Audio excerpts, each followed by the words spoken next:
Hey everybody, welcome to Tabletop Never Stop. I'm Toss Sage, and today we are talking about House Baratheon.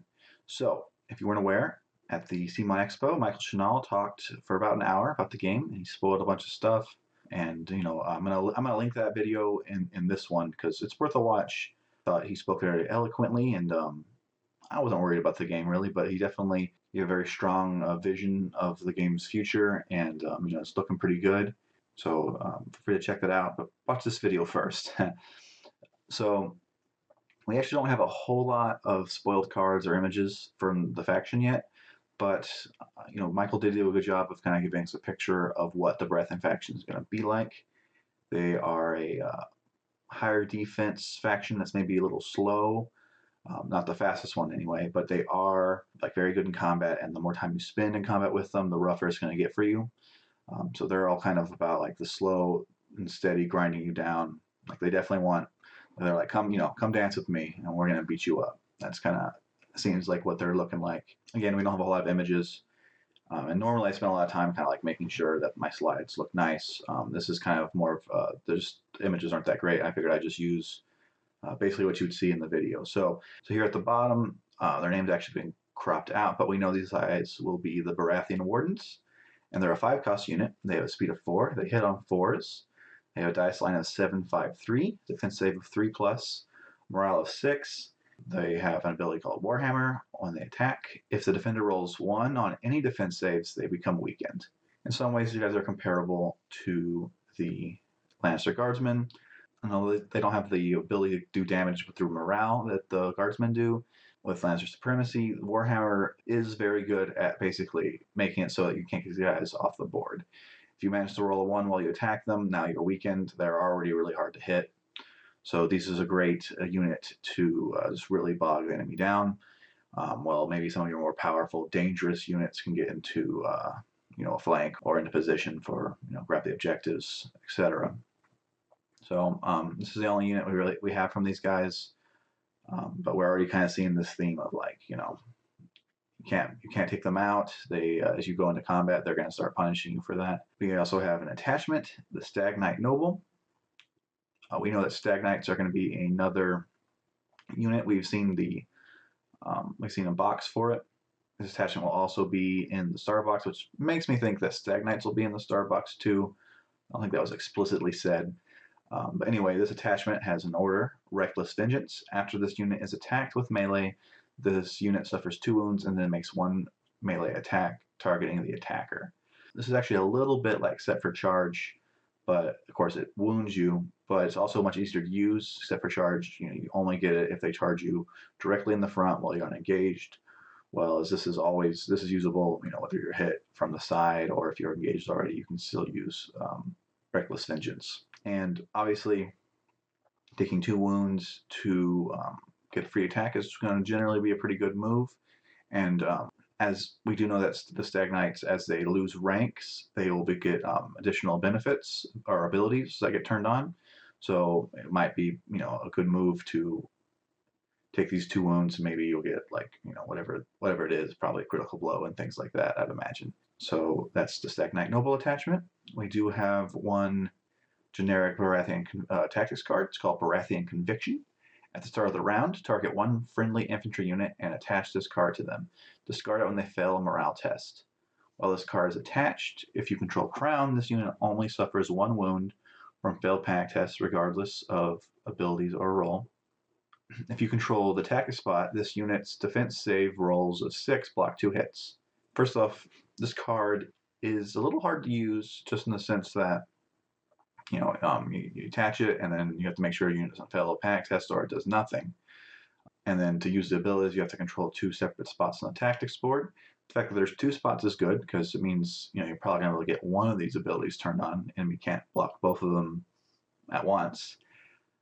The ability to only lose 1 wound from panic tests is cool. In some ways, panic hasn't been as big of an issue as I thought it was, like when I first started learning about the game. But I guess on paper, I'm always pretty nervous about panic tests. I don't know if I've just been lucky, but I feel like in game they don't ever end up being as bad as I'm worried that they will be. But at the same time, I'm always excited when I see a way around panic tests because Well, no one, that's a swingy part of the game, and there's always a chance that you'll roll snake eyes and lose 5 or 6 guys. So anything that can help you from getting panic, help you, avoid those panic tests is always cool in my book. Getting more defense saves, I think, will probably work well in this faction, because the only way they're going to get you off the board is to hit you hard. Being able to stop the enemy from doing that could be good.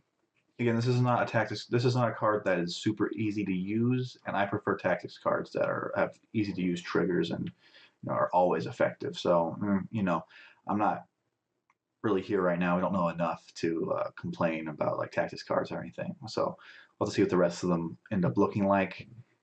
Interesting, but not necessarily that exciting, in my opinion. This Baratheon Conviction.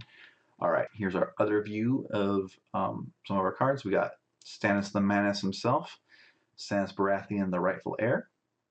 This is his commander version. He comes with Critical Blow. This unit's melee attacks gain critical blow. I'm sorry. He also has Loyalty Stannis Baratheon. Your army may never include units or attachments with different loyalties. And he's unyielding. This unit may never gain condition tokens. All right, so let's talk about loyalty real fast. So we know that the faction is basically going to be split between Stannis and Renly, and the way this is going to be done is with this loyalty mechanic.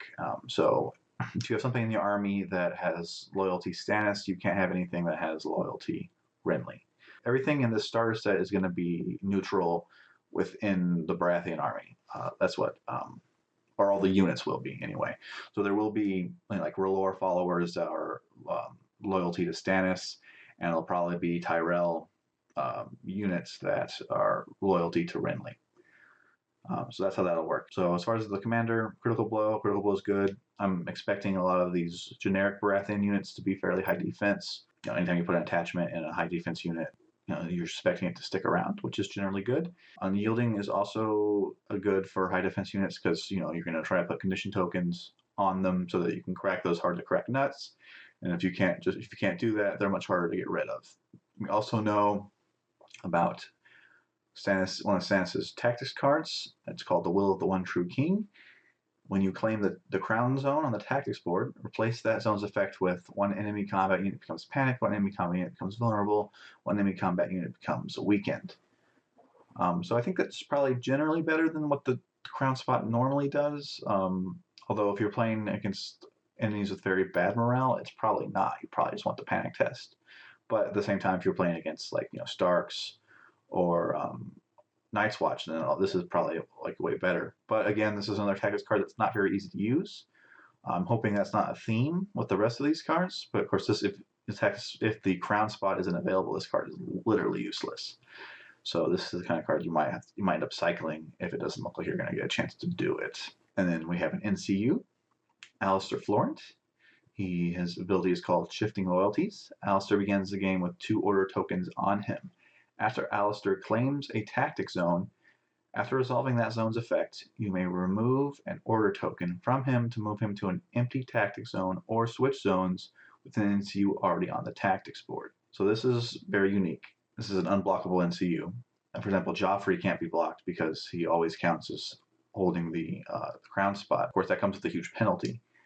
Alistair can actually bump someone off a tactic zone, which is crazy when you think about it, because factions that really want to control a certain tactics spot, for example, let's say the Night's Watch have both of the vows out that give you from wealth, that give you those free blocks, and they're sitting on wealth, you can use Alistair to bump them off of that. And, all of a sudden, like those super hard to kill units are, they're looking a little bit killable. So this is crazy good, and there's a lot of stuff you can do with him. If you were facing an army that only had one NCU, you could use Alistair to potentially hit like the same tactic spot multiple times. It's pretty interesting. I've been impressed with how the game's been able to come up with more and more ways for us to use a tactics board. So that Alistair Florent's pretty exciting. And that's really all the cards we've seen.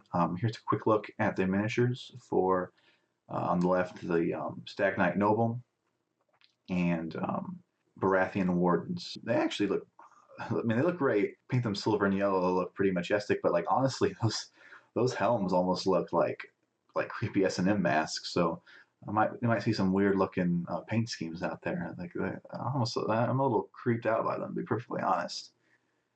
And if you painted them like dark metallic and then like maybe some red eyes, it would be pretty scary.